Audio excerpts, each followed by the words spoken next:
Okay. What's up, guys? This is our second episode together. It'll be episode 16 overall. And what's our rundown today, dog? What are we going to talk about? Dude, we're going to talk about the Bitcoin ETF. That's big news. We're going to talk about what we talked about last week with the percentage of single family homes owned by private equity or essentially Wall Street Yeah. and where they own them for the most part. And we're also going to discuss the current condition of commercial real estate. We're going to talk about prop tech companies going bust. There's two of them that I want to talk about. Okay. And lastly, the chicken franchise, if you want to talk about it. All right. Yeah. Perfect. Yeah. Let's do it. Let's So, do it. right before we hopped on right now, we were like, oh, shit, we should start recording. We were talking about the Bitcoin ETF that passed. So, there's a lot of confusion about it. And, it's like, well, I'll try to break it down for the non like finance guys that are all nerding out on it. So this is a spot ETF. So essentially, what like the word spot means, it's like where it's at right now is where wherever Bitcoin is at the current moment is exactly what that ETF is going to be traded at, right? It's an exchange traded fund. So first off, and excuse me if you guys already know this might be boring, but I'll give a quick little rundown if you're not familiar with the terminology and like what that means and what it means to you and why you should invest or maybe you shouldn't invest, right? So, of course, ETFs are just baskets of goods. They're controlled by bigger companies, right? So, someone like a BlackRock would go out and they'll buy, like a crap load of oil companies, or they'll buy a crap load of like, it could be real estate, it could be anything, right? Or it could just be a basket of a bunch of other stocks. And then what they do is they take that and they say, we essentially have put this together for you guys, and now you guys could go buy it and it's publicly traded. Now, there is fees attached yearly for you holding that ETF, and that money is taken out, and it could range anywhere from like a quarter of a percent, 25 bibs, quarter of a percent. It could go as high as 2% or 200 bibs. We don't really have clarity for what those charges are going to be. And as we were talking, the SEC just cleared them to start trading on Friday. So what the hell does all this mean? Explain it to me like you're six, right? Or I'll explain it to you like you're six. BlackRock's going to go out, and they're either already required. I don't know if they have already acquired or how they're going to do it, but they're going to go out. They're going to buy, hypothetically, say like $1 billion worth of Bitcoin. Okay, they're going to buy that $1 billion of Bitcoin, and they're going to put it in a vault somewhere or whatever, and then they're going to go and say, "Hey, we have $1 billion of Bitcoin." And they put the fund together, and it's going to trade, and the ticker is going to be like B, right? Like BlackRock, Bitcoin. What I don't know, whatever the acronym, whatever the ticker is going to be. Okay. Major reason why this is important. Currently, when me and you want to go buy Bitcoin, we have to go and it's like, it's like going down like it's like a shady, sketchy thing. Of course, you could go to Coinbase and just buy Bitcoin yourself, hold it, you're done, right? But, for me and you, there's other ways that we could do it, right? You could go to a bunch of other exchanges, very complicated. But what this really is for institutional investors. Because if I am a hedge fund or I am a guy that, runs $100 million fund, right?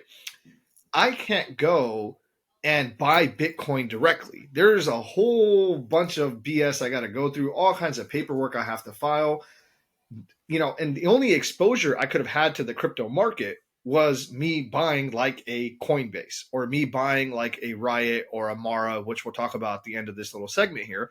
But what you would have to do is make an inadvertent play. But what this Bitcoin spot ETF allows me to do as a money manager is say, oh, holy shit. BlackRock is, doing all the heavy lifting, and they got this, exchange traded fund that I could, on an exchange, I could buy it. And therefore I'm getting direct exposure to Bitcoin, just the asset class. Hell yeah, sign me up. I'm going to go buy 20 million. I'm going to go buy 30 million. And now as the price of Bitcoin fluctuates, so does that ETF. So it's like me actually owning the physical Bitcoins without owning them. It's a paper trade. The actual holder of the Bitcoins is the BlackRocks of the world. And so it's like, well, why would you want to do that? Well, you want to do this because when you're a money manager, right? And I got $100 million of this ETF on my books, now I can leverage that, right? Because it's not any different than owning Apple or owning, Google or Microsoft or any of the S&P 500 companies in my portfolio, if I go to another bank and say, hey, give me some collateral, they're going to give it to me because it's all publicly traded now. Versus if I would have went out and went to like sketch.com and bought some Bitcoin and put it in a wallet, and I told the banks, hey, I got this Bitcoin on this USB, they're going to be like, well, how do we collateralize that? Because you're holding the Bitcoin and we can't have that. When you get it into institutional hands, everybody trusts BlackRock. And I know a lot of people might feel, you might feel how you feel personally about BlackRock, but one thing is when they write you a check, it's going to cash, right? So, when I am as a fund manager go out and I buy, $10 million of this ETF from BlackRock, and then I turn around and I go to Bank of America and say, hey, let me borrow $5 million, and I put this $10 million of this paper up that Bitcoin that's controlled by BlackRock, the bank's going to give me 5 million. And this is where I think is a beautiful strategy, because it's kind of like what MicroStrategy did, right? So think about this. You now get to buy, if I'm a fund manager, or even as a human being, if you have $1 million, you get to go buy this Bitcoin ETF, right? You put $1 million down. You buy this Bitcoin ETF, right? It's all public knowledge, it's all publicly traded, right? Now you could turn around and go and try to borrow $200,000-300,000 in cash against that $1 million of Bitcoin, right? And then you could use that $200,000-300,000 and go do your development project, go buy a gas station, go buy whatever you want to buy. And so why would you do that? Because it's a perfect hedge trade. Because if you're worried about the way this world is going, if you're worried about inflation, if you're worried about all these uncertainties, your hedge is that Bitcoin, and you're paying 1%, 0.5%, 1/4%, 2% to own that, right? But if you believe the price of Bitcoin is going to continue to go up, you get that directional change, plus you leveraged against it, and you get to put that money into the public markets or back into the private sector, and now that's growing as well. It's a way for you to leverage out and protect your bets. And I've long said this, and I get these questions all the time. Should I own Bitcoin? Should you have Bitcoin? Should you? And I'm like, to be really real with you, if Bitcoin is going to go to $1 million or $250,000, why wouldn't you want to take that bet? Why wouldn't you want to be a part of it? And hear me out here. Today, Bitcoin's at what? $40,000, right? And I talked about it way past when it was at 20,000, but it's at 40,000 today. Okay. You don't need to go out and dump $40,000 to get a little piece of that action. You don't. All you need to do to be a part of this ride and to also hedge yourself in the position that you're in, because you might not be worth $1 million. You might not have hundreds of $1,000s to invest. But if you dump $4,000 into a Coinbase account or into this ETF, and you just leave it alone, $4,000, right? Think about this for a second. If Bitcoin goes from 40,000, if it goes from 40,000 to 400,000, your $4,000 play is now worth 40,000. You 10x'd it. There's not that many bets out there in the public sector or in the private sector that's going to be able to give you the potential of a 10x return. It's very hard to be able to do that. And so for me, I've always said, just own a tenth of it. Just whatever the price of Bitcoin is, if you could afford it, get 1/10 of a Bitcoin and just let it ride. Just forget about it. Because if it does what it's supposed to do and what everyone's claiming to do, you're going to get a little piece of that and you're going to be fine. You're going to be like, damn, I'm glad I bought this back when it was 4,000. Now it's worth 40, right?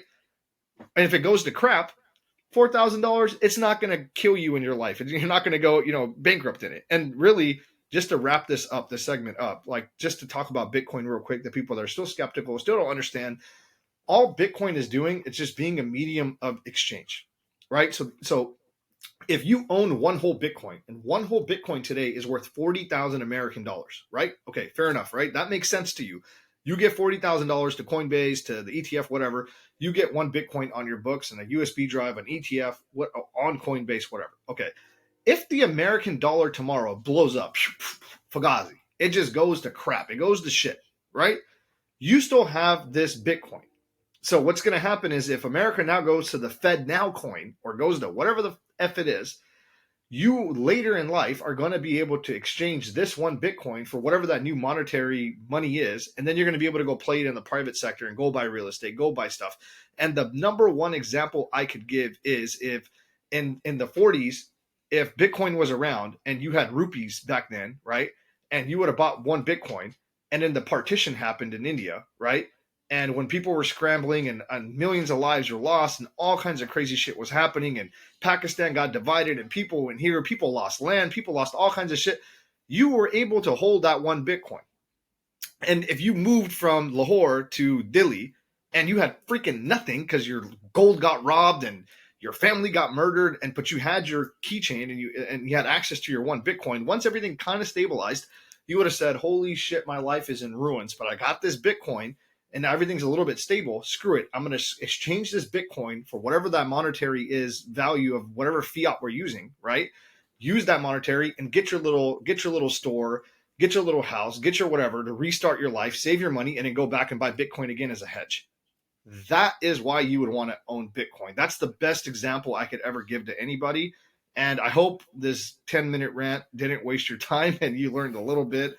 And I don't know. I that's all I No, that got. makes perfect sense, dude. And the way I look at it is there's something in the world that's been around for what, 14 years now. Bitcoin's been around for 14, oh, actually, yeah, 14 years, starting in like 2008, '09. 2009, something like that. Yeah, Yeah. 2009 is what I thought. So 14 years, it's been around.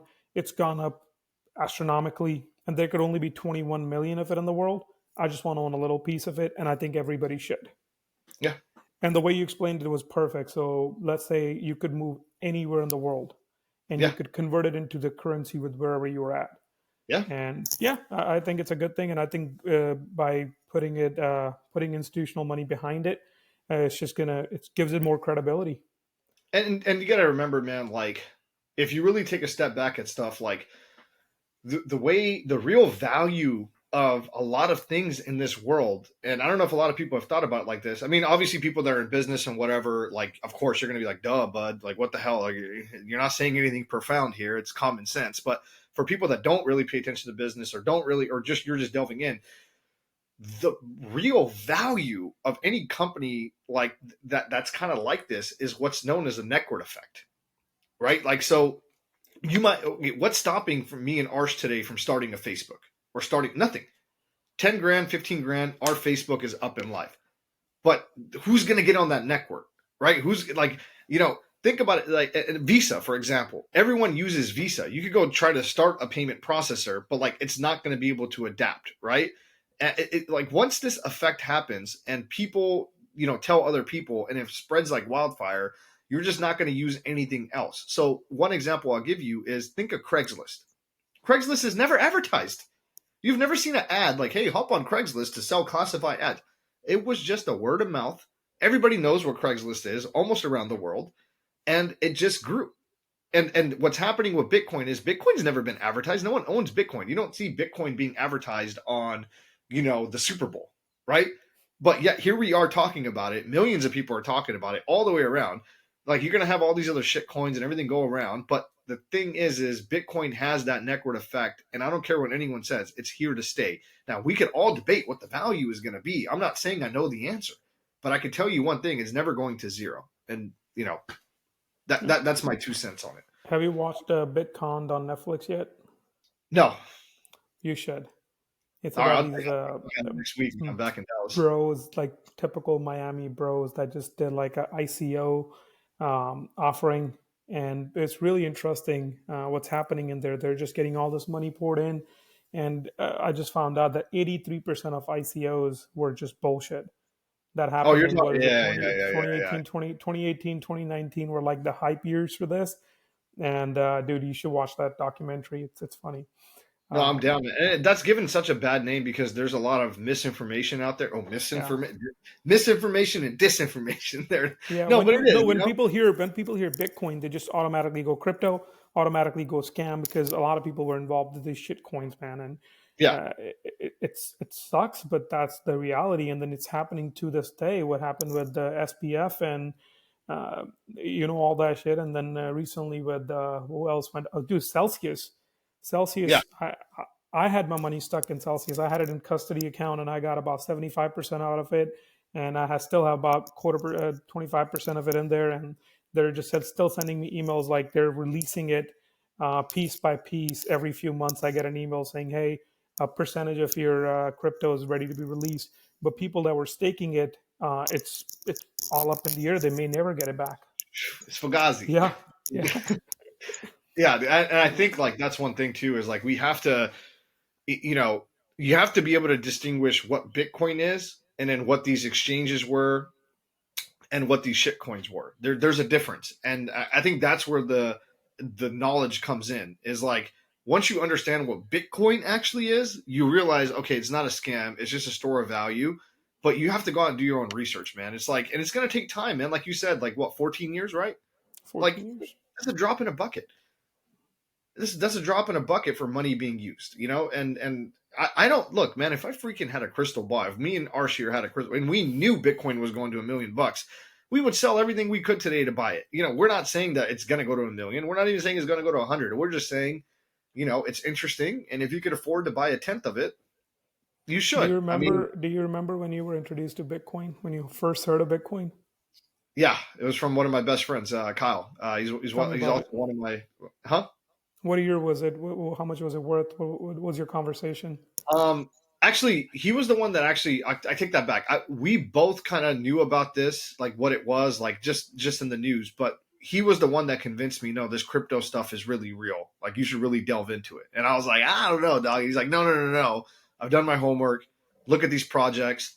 You know, look at like he was. You know, he explained a lot of it to me. You know, I'm trying to get him on the pod, but like he's a super busy guy and he's relatively private. He doesn't like social media at all, but he explained the Ethereum 20 coins, he explained the blockchain, and I was like, oh shit, that kind of makes sense, but the very very very first time I heard of it was 2012. I was in college, and it was on ESPN. It was the owner of the Sacramento Kings, shout out to our Desi brother, and he started accepting Bitcoin in his new arena for um, purchases of jerseys and of stuff.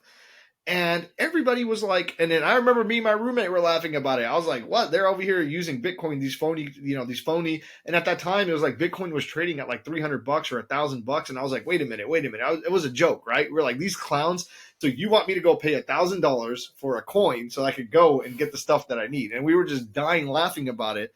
Well, guess who's laughing now? Not us. You know what I mean? Yeah. Like it was. Yeah. What about you? What was your first experience with it?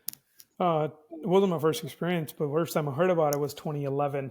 I was in college. We were sitting in an econ class. One of my really good Oh, friends, looks like Juan, we kind of sitting next broke to up there. me, goes. He used to play Farmville on Facebook, and they use Bitcoin as currency to kind of buy animals or whatever else he bought in Farmville, and it had hit $1 at that point. And he was like, "Dude, we should just buy 100 of these." And I was like, "Dude, this is bullshit." Yeah, And keep in mind, at that point, I'm working at Sears part time. I'm making $300 a week, yeah. and my car payment is $350 a month. And I'm like barely getting by, right? I'm like, fuck this, dude. Let's go to Taco Bell. You're fucking out of your mind. This means nothing. And then the next time I heard about Bitcoin was in 2018. It had gone like over 10 grand or something. I was like, holy shit. I texted him. I was like, Juan, was this what you were talking about? That you could have bought it for $1? He's like, yeah, man. I was like, did you have any? He's like, yeah, I had about 30 or 40 in my farm bill. I've been logged out of that Facebook account. I have no idea how to get it back. So to this day, guy has no idea. It was in this Farmville app that was just there, and he used to play with it all the time. He used to have them. He used to buy stuff with it. He used to sell stuff for Bitcoin, and nothing ever came of it. You know what's crazy to me is that's one thing that a lot of people don't talk about is how much Bitcoin has been lost. Because remember, all Yeah. 21 million coins haven't been mined. And every 4 years or 4.5 years or whatever, there's a halving event. And what Yep. the halving is, when you're mining, it becomes harder and harder to finish all the 21 million coins, right? And then that means this, like, instead of you being able to unlock 500,000, or the miners out there being able to unlock like another 100,000 Bitcoin this year, they're only going to be able to do like 50,000, and Yep. it progressively slows down until the end. And that's why I also think these mining companies are going to have a lot of value. But you're right, man. Like, I mean, remember all those crazy stories we heard about that guy that he lost like $100 million worth of Bitcoin. He had You know, thousands of them, bro. He had thousands of them, and he went like looking in a dump, and he rented out the whole dump. He rented out some what is it? Some like big JCB machines trying to dig everything out. He couldn't find it. he couldn't find Crazy. it, dude. And even if you found it, or the other guy that he he has it on a cold storage. but he lost the password, and there was like this there's this company that actually discovered how to hack those wallets, but they were like, we want 50-50, and he's holding off hoping that somebody else will come in at a better price, but he's down to the last like two attempts. So Oof. if he messes up two more attempts, it's worth zero, like it just gets deleted, and he never gets access to that key. So I wonder how much of this Bitcoin is going to be lost just sheerly from human stupidity. Because I know Well, personally know a really good family friend of mine. He has one Bitcoin. He has it on some crazy exchange, a wallet that he has. He lost the password to it, and he's just kind of like, I don't know what to do with it. Like he's like, it's just lost. You know what I mean? And like now it's sitting there. He saw it go up to 60,000. He's like, damn, if I had it, I would have sold it here because I think he's going to come back down. I would have bought it again. And sure enough, it was. But he's well, just like, screw it. Maybe one day I'll figure it out. I wonder how many of those coins are going to get lost to just human but error. anybody that had it on exchanges, wouldn't those exchanges would look at it like, okay, this guy's been inactive for 5, 6, 7, 8 years, whatever the number of years is, and assuming the exchange is still running, they'll probably take it. No. It wasn't an exchange. I'm sorry. He had it on. He has it on a wallet. So he Oh, has it got it. Okay. on a wallet, but he doesn't have the wallet key. Like I'll he take the lost 50 the key. 50. I'll take the 50 50. I'll reach out to that company. I'll take the 50 50 any day of the week. Well, maybe. I mean, I don't know. Maybe because if you bought it at like $1,000, right? And this guy's pretty well off. Like he doesn't. He's not sweating like 50 grand. He's like whatever, right? Like, but for him, so this startup. Actually, I'll try to link it in the show notes if I can, though. But like if you Google Bitcoin cracking software company, there's one that started up that's prominent, but there's another one that started, and I think over the years there's going to be more and more of these that start, and eventually, even with AI, you're going to probably be able to crack wallets, and that's the scary part is like what type of security do you have? So why would you want to crack it right now and get 50% if you waited another decade, and if let's say Bitcoin hypothetically goes to a million, and someone says, hey, screw it, I'll take 10%. I Yeah. mean, I don't know. It just depends on how bad you need it, I guess. You know what I Depends on mean? your financial condition, I guess. Yeah. Yeah. All right, man. You want to move on? Yeah. We could talk about, the other ways to play it is Riot and Mara. I think I would really pay attention to both those stocks, especially Riot, because it's really undervalued and it really hasn't sprung up as much as I think it can. um, you get the best of both worlds. They mine the Bitcoin, they hold the Bitcoin, they're publicly traded, and they have the equipment to go out and do it. So it's like they're constantly going to be able to get more of Bitcoin in their balance sheet. So I would definitely say if you're interested and you're wondering a stock to research and you want to nerd out on it, look at Riot. That's my pick of the month.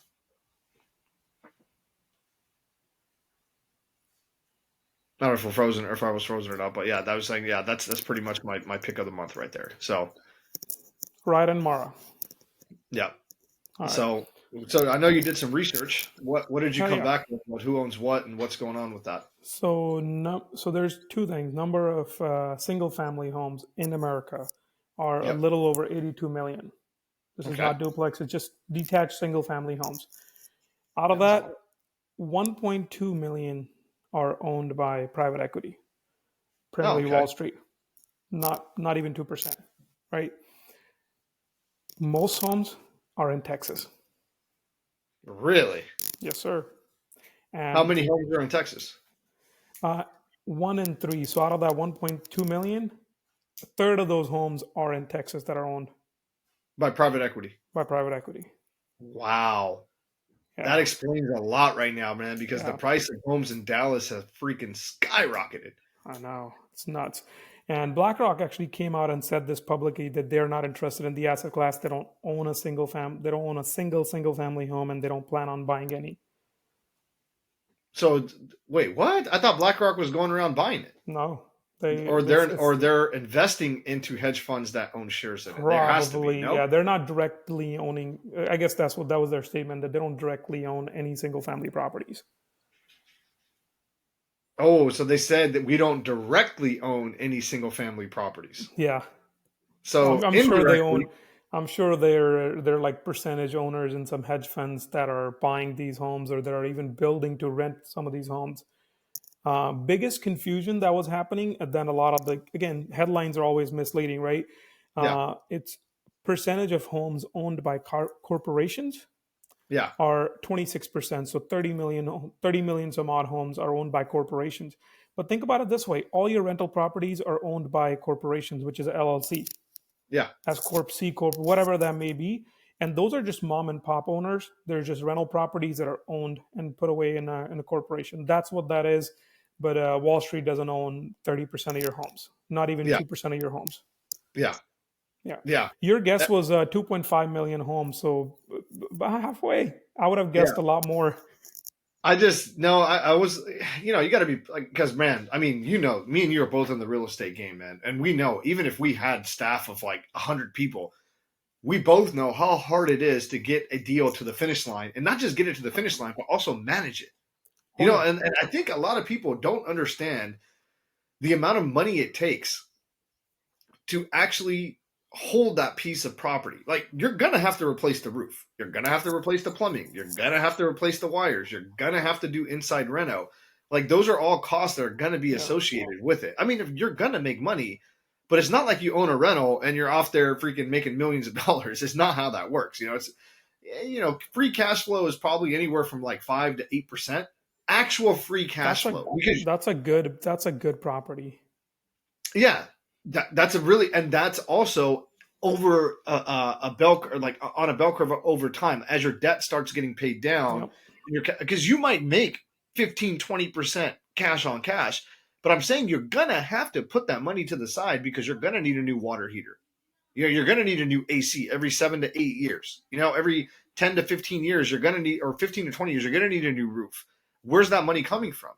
Like it's money that you made is going to go back in. So your actual true like cash flow is, yeah, like 5 to 8%, I would say. No. Perfect segue into some of these prop tech companies that I wanted to talk about. Two in So what is specific it? that went prop tech, real estate technology companies that went out and raised a whole bunch of money. Okay. They call them prop And tech, what are they? They're called prop tech. property Like property technology. tech. Yeah, Okay. Okay. fintech like finance technology. So they call them Okay. prop tech. So like a Yeah, sunrise or fundrise, or would that be fun. classified as a? I would put them in more of a like a REIT, like a modern kind of REIT in a way, Yeah.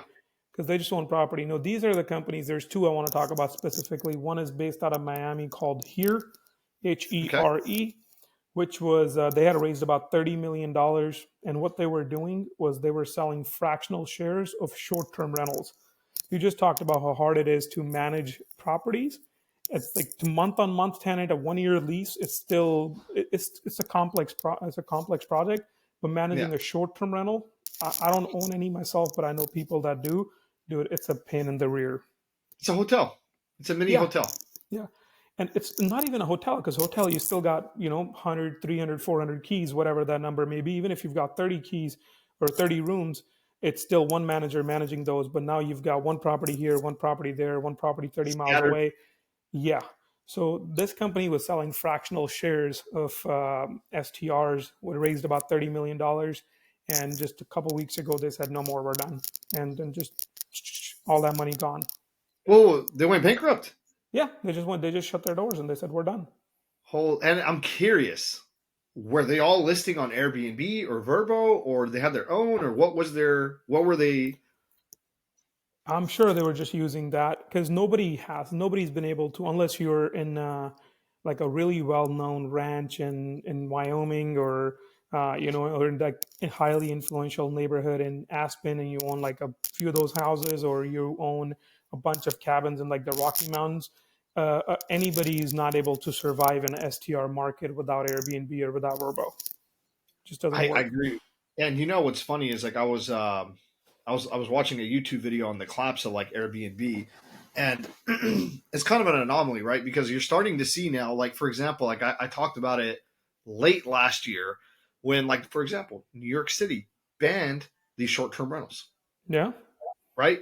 And if you want to do a short term rental, it's like a very hard, like, you have to be present at the property. You can only rent one out.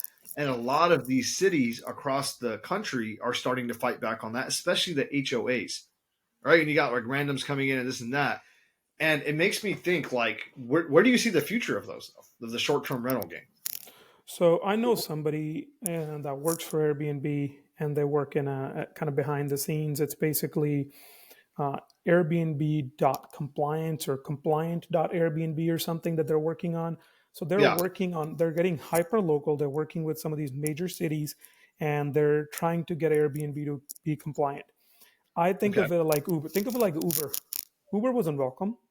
Yeah. The taxis didn't like it. The cities didn't like it. Nobody liked it. As long as people want to book through Airbnb, Airbnb is going to be in business. I know two people in Austin. So Austin has these rules in place where the only way you could be on a STR is if you have the permit. The last permit Austin issued was in 2018. They haven't issued a single one after that. So the only way you can do it is if you own the property and it's your primary residence.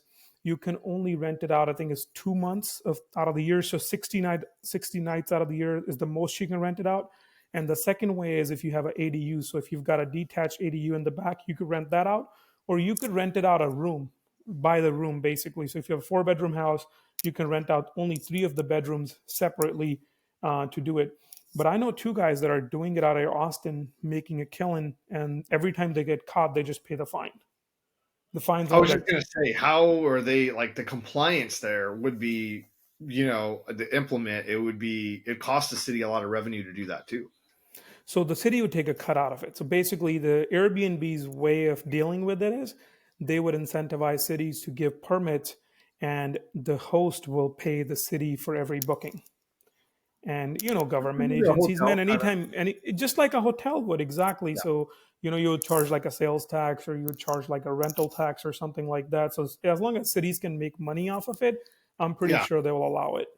And So to me, a part of the research that I was doing on that, because I've been interested in like maybe running some plays on Airbnb stock, just selling some put options. I think it's once again I think it has the Neckward effect. I don't think Airbnb is going to go to zero, but I'm worried about its current value. And some of the old guys, like you got the Hiltons and the Expedias, dude, they're not just going to roll over and die.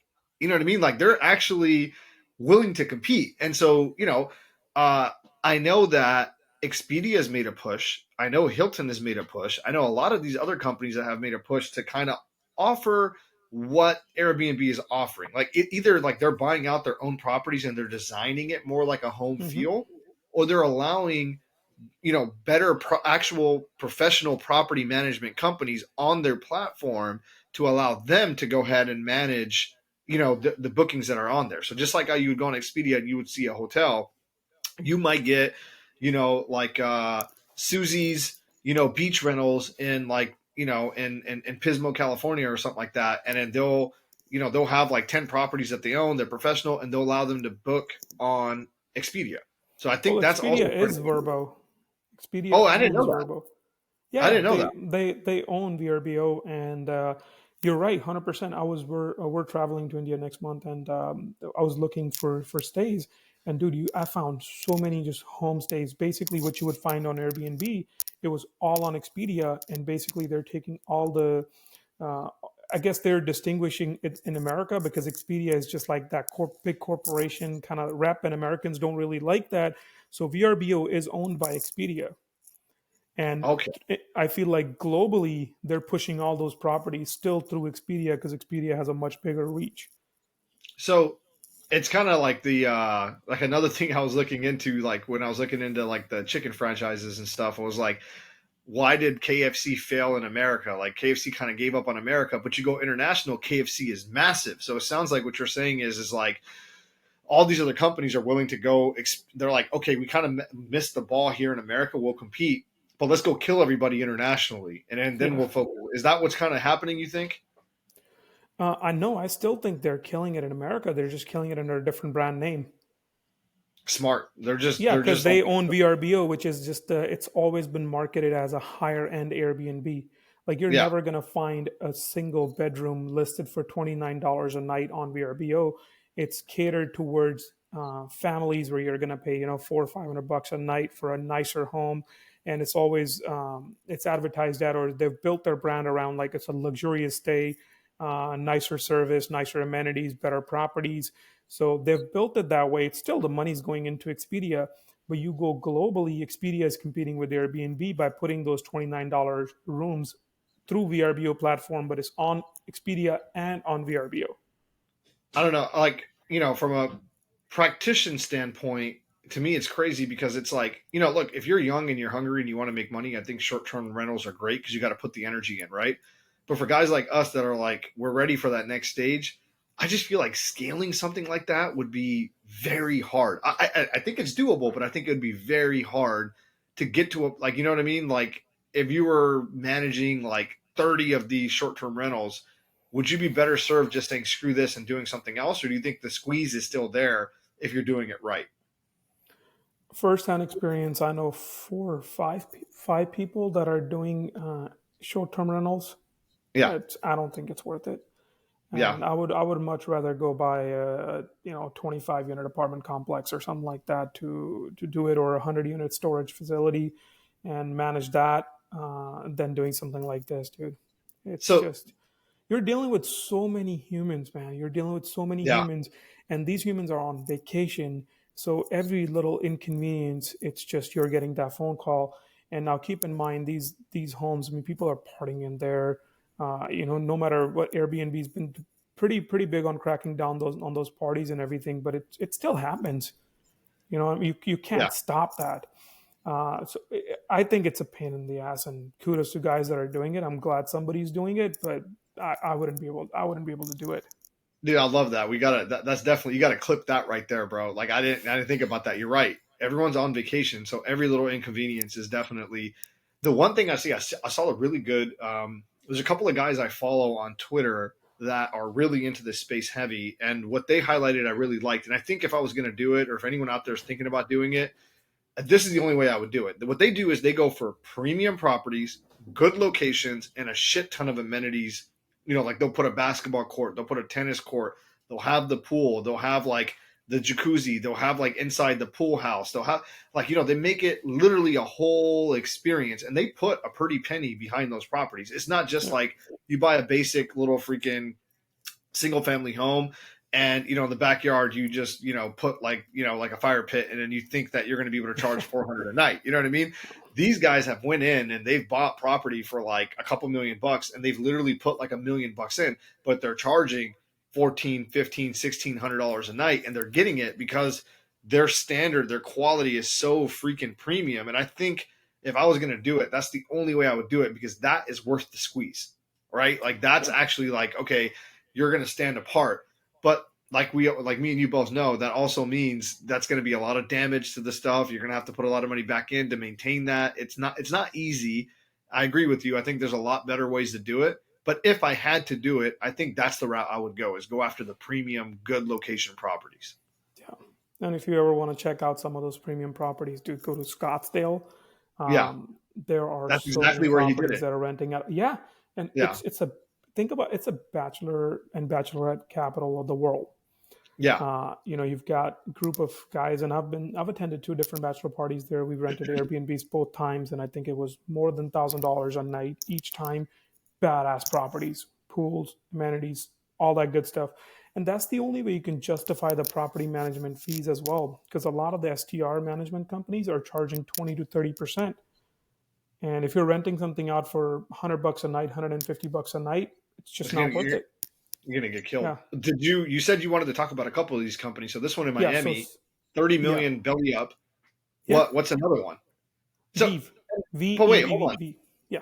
But in that, like in the filings or whatever, did they not, like, when something like that goes under, you have hard assets, right? So Like, it's I still mean, unfolding. It's still unfolding. They have, okay, I was going to say, yeah. because you So it can't was just, only 2 weeks ago they put it on their website that we're no longer in business, and I'm sure they'll sell their assets, and maybe some money will be returned. Well, I'm following that very closely, but it's only been a couple of weeks, so it's still kind of unfolding. We'll see how that goes. is there another one that you saw that when you were doing Yeah, this bro. research? Vive, Or VEEV.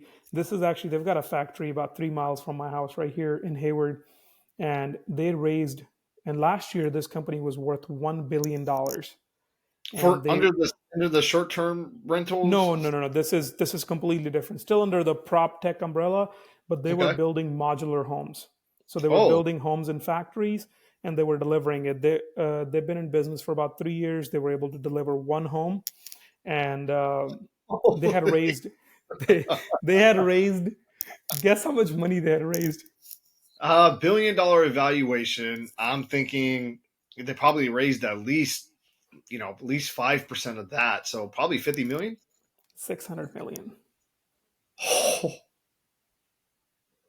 What kind of house was it? It'll be funny as hell if it ends up being like just four walls and like a toilet or something. It's a badass house. It was a pretty badass house. And Lennar actually came in and they're buying their assets. Oh, I wonder what's the underlying asset? I'm assuming it's probably some type of 3D printing or like It's what? a basically a whole factory that they were building these modular homes in. I wonder if they just and this is the thing. Like if you listen to Elon talk, every time he talks about Tesla and stuff, he always says, the production is a bitch. Yeah. Production is so hard to get it to scale. I think maybe this company could have succeeded. It sounds like they just probably didn't have enough capital. I don't know, man. I don't know. You know why? Because think about it this way: building ground up, Yeah, every piece of land is different. Different piece yeah. of land, different type of foundation, different type of sewers, and Different city, the different rules. lot is different, right? So you may need to leave 5 foot walkway here, 15 foot walkway in a different city. It's you got to cater to those lots, and also they were doing it in the Bay Area, in San Francisco Bay Area, where Mm, average home is over $1 million. Anybody paying over $1 million doesn't really want a standard very basic house.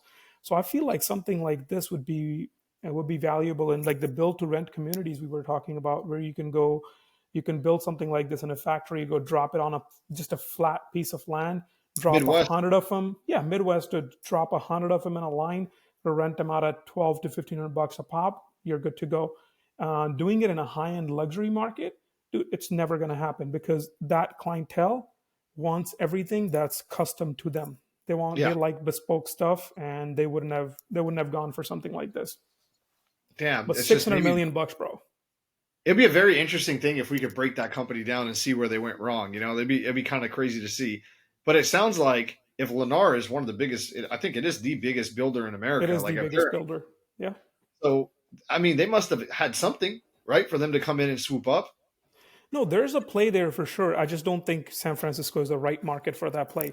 Number one, you're geographically challenged. There are so many hills.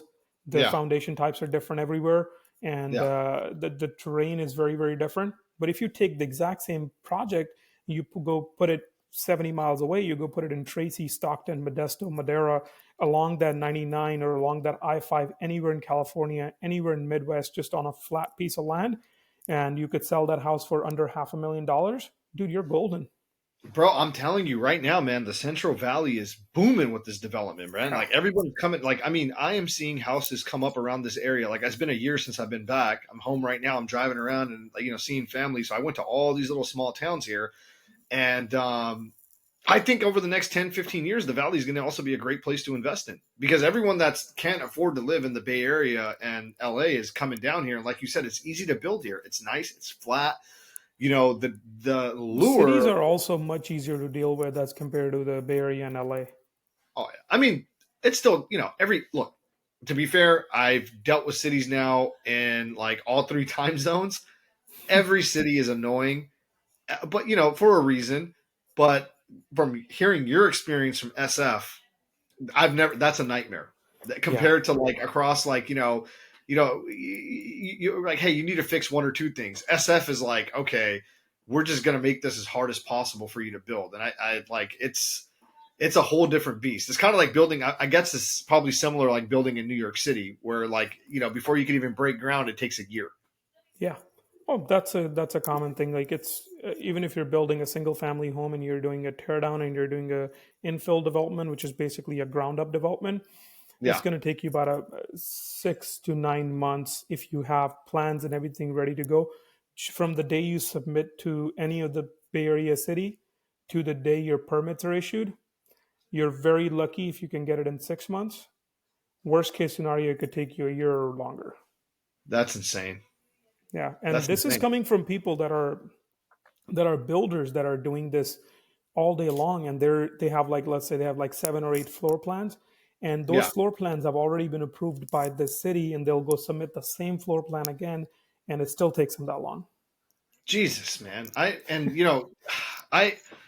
but this is the difference, right? If you're a city employee, I mean, no offense to you, but I get it. You know, you're not going to get paid any more or less from how much more construction is done in the city.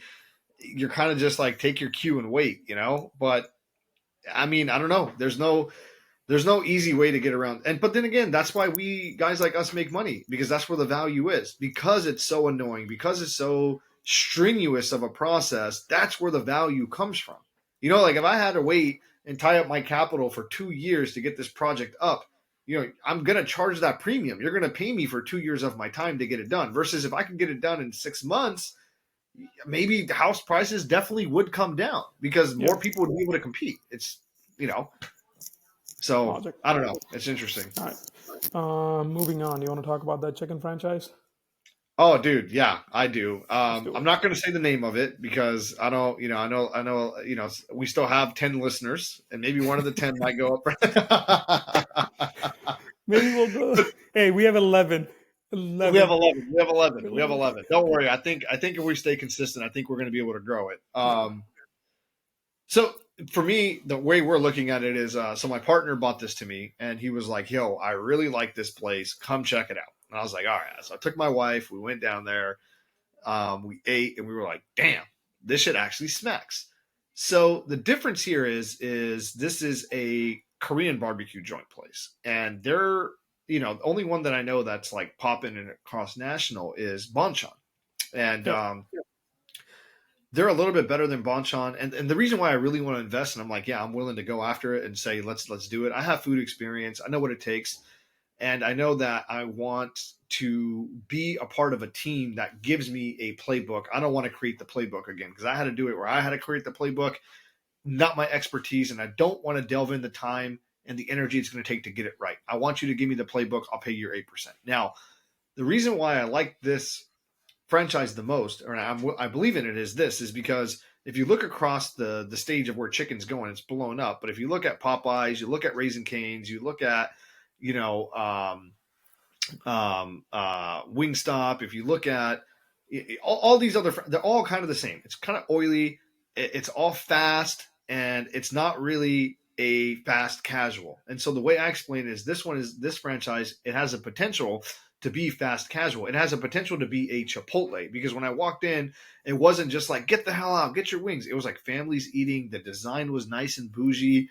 It had a nice little touch of like the hipster vibe on it, you know. Hmm. And obviously the food was good. So for me, I like that. And I have noticed like if you're also up and coming and you're young and you're hungry and you want to make some money, look, man, here's the God honest truth that I don't think a lot of people would tell you in a lot of podcasts, financial podcasts or whatever. You need cash flow. Okay, your cash flow is like the blood that's circulating through your body. Without blood, you're gonna die. Right? So without cash flow, you as an investor, you're gonna die. And so if you come from family money and you come from like you have rich connections and you could go do these apartment complexes, you could do good for you, great for you. But if you're coming from the bottom up and you've worked your butt off to save 100, 150, $200,000, you don't need to. I mean, I can't tell you what to do with your money. This is my personal opinion. For me, I would put it into things that are going to be able to provide me more of a cash flow because I need more cash to continue to invest, right? I'm not going to take that 250,000 or that 100,000 and put it somewhere where I can only make like 6, 7, 8% because I know like mathematically I'm never going to be able to achieve the goals that I want to achieve. It's just mathematically impossible. Like I will still be very well off. Don't get like, you know, you'll be good. You'll be good in 20 years, 30 years. That 100 grand will probably grow to like a million. And you know, who knows what a million's worth, maybe more with inflation and stuff. But instead of that, I feel like if you take that, you take a chance on yourself. The food industry, it's a hit or miss. But if you hit your cash flow, you're going to have a chance to make 50% returns. So you'll be able to make 50,000 on that 100 that you put in. It's very hard. I'm not saying it's easy, but I think if you're young and if you're hungry, I think that's the way to go about it. I think you got to take a chance on yourself. You got to bet on yourself and say, I want to escape the 9 to 5. So let me go take this chance here. If it works, great. If it doesn't, it's also not going to be the end of the year or the end of the world for you. You're still going to have a chance because you're only 30, you know, anywhere from 25 to 35. You still have another 10, 15 years to build your wealth back up and still retire and be okay. That's the approach I'm taking from it. I don't know. I could be Oh yeah. dead wrong. It could be a bust, but that's my mindset. No man, chicken's popping right now. Another really good example, Dave's Hot Chicken. I don't know if they've I've made seen their that way franchise. out to Texas. Oh, it has. It It has. has. Yeah. Do you know the backstory between that, or? Yeah, I mean, I know what I've read on their website and read in one of their stores. It's just three friends started it out in a parking lot in LA and just Yep. kind of took off from there. And then now Drake's a partner. Yep. Yep. Crazy. That's crazy. And And so it's and not so even that good. It's an okay fried chicken. It's not the best. so and from my experience, what I've noticed so far is like, bro, a lot of these food places aren't the best. First off, and I know this is horrible to freaking say, but this is the truth. Majority of the time, you just got to be okay. You got to have a good location. You got to be clean. Your restaurant, everything got to be clean, and that's pretty much it. I'm telling you, I have no You're right. restaurant that I've ate at and I'm like, I don't want to eat there again, but I go back because it's easy because of the location and like it's on a hard corner and it's quick and you're like, okay, it's not the greatest. I know this is not going to be like a 5-star meal, but it's good enough to put it in my belly and go on, and it works. And it's 100%. sad, but it's the truth. That is the truth. And most Americans don't really care about food quality to begin with. Looks like we lost each other there a little bit. Yeah, you broke up. I just said most Americans don't really care about the quality of the food they're consuming. And that's a whole nother conversation that we could have because it's like, for another podcast for sure, where it's just Yeah. like, I am astonished at the amount of chemicals that we allow in our food, and not enough people are talking about it. It hasn't become cool yet, but I could guarantee you, our generation is going to be the generation over the next 20 years that changes that. I like for example, like I have a newborn. We opt to pay a little bit more to go for the organic milk, Yeah. and I think like even when we go out to eat, we try of course, we love our little fast food and stuff too, Oh yeah. but we try to eat healthy as much as we can. We try to go to a healthy spot, and I think that's the trend that's coming, and that's another reason why I like this franchise is because all their stuff is made from scratch. It's not like just bought from like reused goods and whatever, and their food isn't greasy, so So is I it don't know. just fried chicken or is it a complete Korean barbecue? No, it's a complete Korean barbecue. I mean, not it's a spin. So they have like street corn, they have beans, and they have mac and cheese. So it's like a soul food, Korean food type of vibe. Okay. But they're not So, doing like table side. You've been to the Korean spots where you just get like a fire on your table, you're oh no, cooking no, on no, no, no, skewers and no, stuff. No. no. So it's It's a, just so the meat portion of it is just fried chicken. yeah, it's just fried chicken. That's it. Okay. You get like a 3-piece, a 4-piece, or a 5-piece, Okay. and and then you have your sides, and there's like 5 sides. They have like spicy cold slaw. Yeah. It's um, but it's a young family. They only have 2 locations. And this is all my partner's doing. He worked his butt off he was consistent, went there every week, ate there every week for like 2 years, got to know the owner, was on him, was on him, was on him. He believes in it. I believe in my partner. So if he's like, hey, bro, I want you to ride with me. I mean, I got that faith in him. So I'm gonna be like, all right, let's Okay. do it. I don't What's know. the As have it you talked progresses, about the numbers on this? Have you talked to the owners about anything? no clue. He sent my partner a message and he said, hey, we're ready to move forward. We'll have a packet for you in about 3 months. We'll talk. So we don't even know what we're going to pay for franchise fee. We don't know if we're going to pay for a yearly percentage. We don't know what the SOP is going to be. We don't know what the territory rights are going to be. We don't know anything about anything. We just know that he said he's ready and that he's going to give us the first crack at it.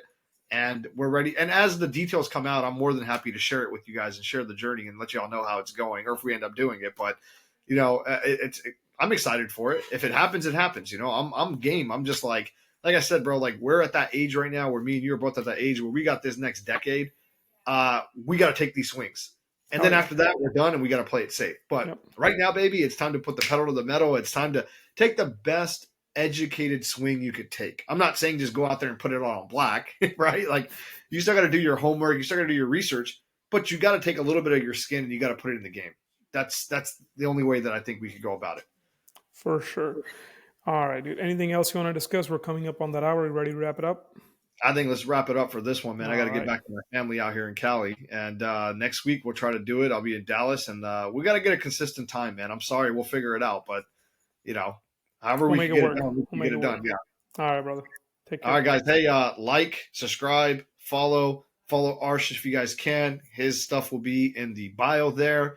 We're gonna try to deliver to you guys every week, and please DM Arsh, DM me if there's any topics you guys want us to talk about. If there's anything that you guys want us to cover, we're open. We're open to anything, man. Let us know what you guys want from us. We're here to serve. Arsh, you All right, got brother. anything for me? No, you said it all. And yeah, we'll talk next week. All right, All right, y'all. guys. Take care.